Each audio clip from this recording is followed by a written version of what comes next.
kebakaran memang bisa saja terjadi kapan saja dan di mana saja. Nah, banyak sekali orang yang panik berhamburan berusaha memadamkan api. Nahasnya, bahkan kebakaran ini bisa saja memakan korban jiwa, bahkan kerugian materi. Apakah kita harus panik saat terjadi kebakaran? Tapi ternyata inilah hal yang kalian harus lakukan saat terjadi kebakaran bangunan apapun, entah itu rumah, toko, bahkan kantor. Apa yang harus kita lakukan? Dan ini yang kalian harus lakukan saat terjadi kebakaran.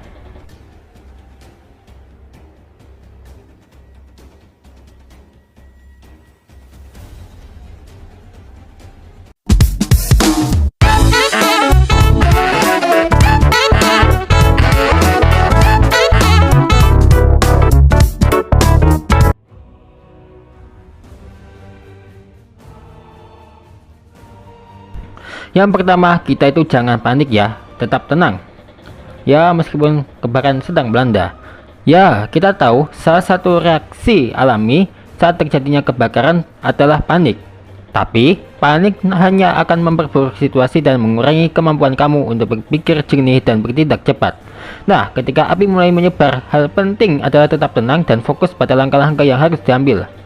Saat menghadapi kebakaran, penting untuk segera mengingat dan mengikuti rencana evakuasi yang telah disusun sebelumnya.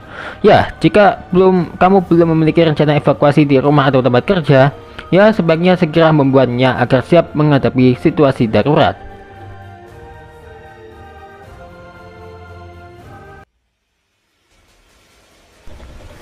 Yang kedua, ya, cepat identifikasi sumber api. Mengetahui dari mana api berasal adalah langkah penting untuk menentukan tindakan yang tepat. Jika api masih kecil, kamu mungkin bisa mencoba memadamkannya dengan alat pemadam api ringan atau APAR, atau dengan bahan lain yang tersedia. Tapi jika api sudah mulai membesar, fokus utama kamu harus pada evakuasi, bukan lagi memadamkan api. Dan perlu diingat, saat menggunakan APAR, pastikan kamu tahu cara menggunakan. Biasanya ada 4 langkah yang diingat dengan akronim PAES atau PAS. Yang pertama, pull the pin atau cabut pin pengaman. Yang kedua, aim the nozzle, arahkan nozzle ke dasar api. Yang ketiga, squeeze the handle, tekan tuas untuk mengeluarkan isi APAR. Dan yang keempat adalah sweep from side to side, sabukkan nozzle dari sisi ke sisi.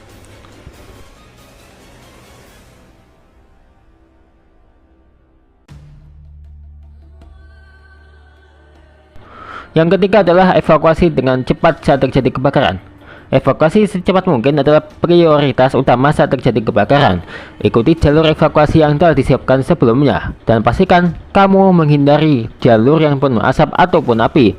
Ini beberapa tips yang penting selama evakuasi. Yang pertama, merunduk dan bergerak di dekat lantai. Ya, ini asap dari kebakaran biasanya naik ke atas, sehingga udara yang lebih bersih ada di dekat lantai. Cobalah merunduk atau bahkan merangkak untuk menghindari menghirup asap beracun.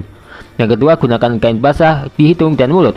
Jika asap tebal, gunakan kain atau handuk yang dibasahi untuk menutupi hidung dan mulut. Ini membantu mengurangi jumlah asap yang terhirup saat evakuasi. Yang ketiga, jangan gunakan lift. Jika kamu berada di gedung bertingkat, selalu gunakan tangga darurat. Lift bisa saja menjadi perangkap mematikan jika mati listrik atau terbakar saat kamu berada di dalamnya.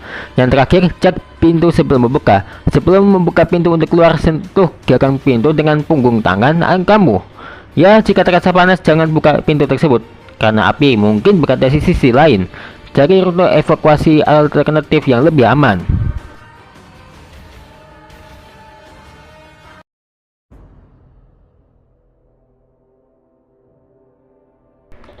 Yang keempat, segera hubungi pemadam kebakaran. Ya, setelah kamu berada di luar bangunan dengan aman, segera hubungi dinas pemadam kebakaran. Ya, berikan informasi yang jelas dan rinci mengenai lokasi kebakaran, termasuk alamat lengkap dan titik awal api jika diketahui. Jangan kembali ke dalam bangunan untuk mengambil barang apapun sebelum dinyatakan aman oleh pihak berwenang. Tak peduli barang berharga ataupun barang yang tidak berharga. Jadi ingat, keselamatan kamu dan orang-orang di sekitar kamu lebih penting daripada barang-barang yang ada di dalam rumah kamu atau gedung. Setelah dievakuasi, pastikan semua anggota keluarga atau rekan kerja juga telah keluar dengan aman.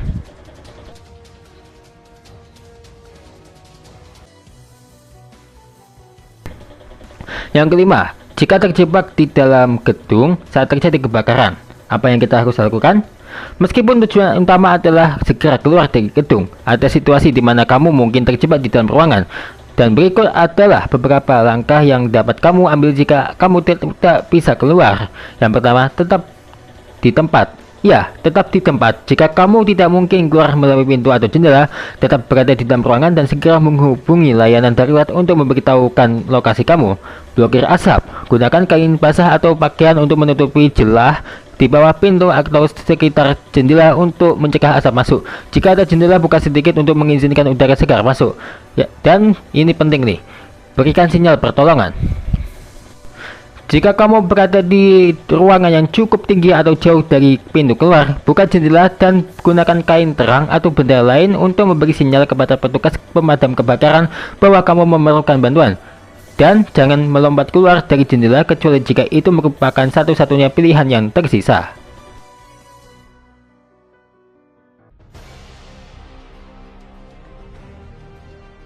Tidak kalah pentingnya yang keenam ini, jangan mengabaikan alarm kebakaran.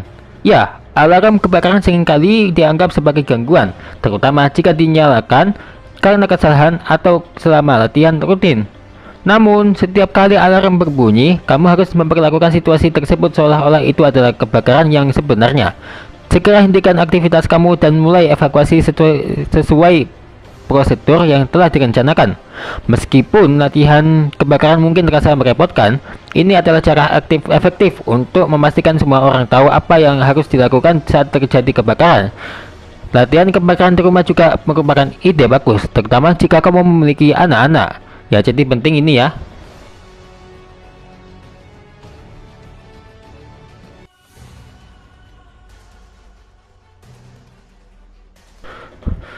Selain tidak boleh mengabaikan yang namanya alarm kebakaran, yang ketujuh ini juga penting, yaitu tidak boleh kembali ke dalam bangunan saat terjadi kebakaran. Ya, ini adalah salah satu kesalahan besar yang dilakukan banyak orang saat terjadi kebakaran adalah kembali ke dalam bangunan untuk mengambil barang-barang berharga atau memastikan orang lain sudah keluar. Ya, ini jangan kalian lakukan nih, karena setelah kamu berada di luar dengan aman, jangan kembali di dalam. Bahkan jika api tampak padam, ada kemungkinan api bisa menyala kembali atau struktur bangunan menjadi tidak stabil. Dan tugas utama kamu adalah memastikan semua orang telah keluar dengan selamat dan menunggu pemadam kebakaran atau pihak berwenang untuk memastikan keamanan bangunan. Ini sangat penting ya.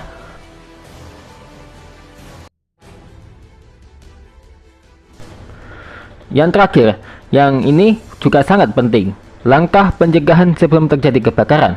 Ya, selain mengetahui apa yang harus dilakukan saat terjadi kebakaran, ini penting juga untuk mengambil langkah-langkah pencegahan untuk meminimalkan risiko kebakaran di rumah atau tempat kerja. Beberapa langkah pencegahan yang bisa dilakukan di antara lain adalah: yang pertama, periksa peralatan listrik secara rutin. Pastikan tak ada kabel listrik yang rusak atau terbuka, serta menghindari penggunaan stop kontak yang berlebihan. Listrik adalah penyebab utama kebakaran rumah. Pasang detektor asap.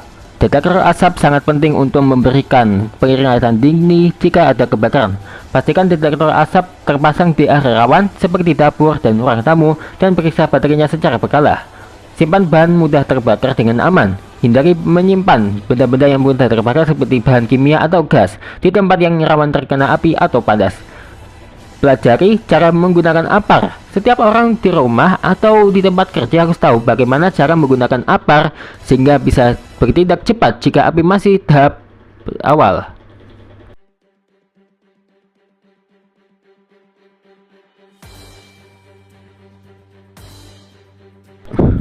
Nah, jadi kita sudah tahu kan bagaimana dan apa yang kita harus lakukan saat terjadi kebakaran. Jadi kesimpulannya, kita itu tidak boleh panik dan harus segera mungkin evakuasi sebelum terjadi kebakaran. Jadi semoga ini bermanfaat ya.